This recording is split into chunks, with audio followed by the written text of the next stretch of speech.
I am a big fan of games based in medieval times, and if you've ever played Dragon Age, then I'm pretty sure you've heard of the territories known as the Free Marches. I also love history, and I'm especially fascinated by the Holy Roman Empire, which also had regions known as marches.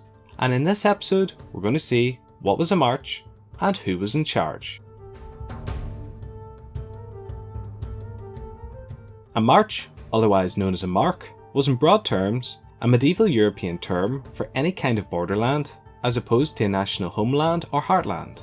More specifically, a march was a border between realms, or possibly a neutral buffer zone under joint control of two states in which different laws applied.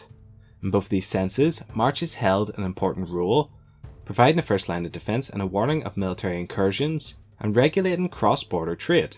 Just like other areas, such as counties which were traditionally ruled by counts, marches gave rise to titles such as Marquess or Marchioness in England, Marquis or Marquise in France, Margrave or Margravin in Germany, and corresponding titles in other European states.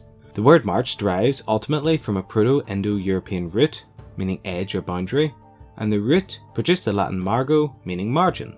Because of this, mark in Old English meant boundary, or sign of a boundary, and the meaning only later evolved to encompass sign in general, impression and trace, which is pretty much what it still means today.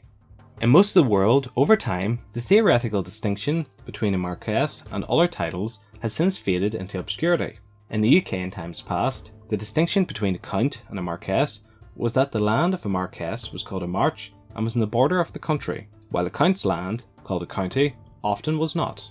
As a result of this, a marquess was trusted to defend and fortify against potentially hostile neighbours, and was thus more important and highly ranked than a count.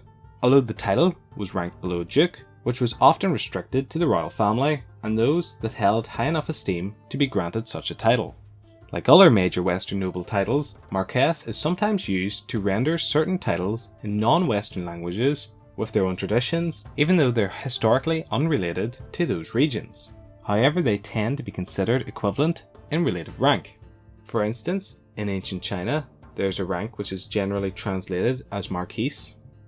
In the Japanese Restoration period, a rank was introduced in 1884, which is also called Marquis in English.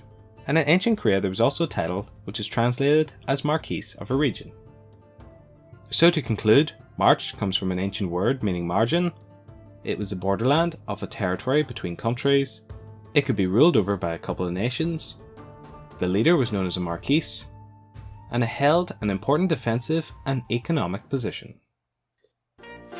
Thank you very much for watching. Stay tuned for more videos coming soon.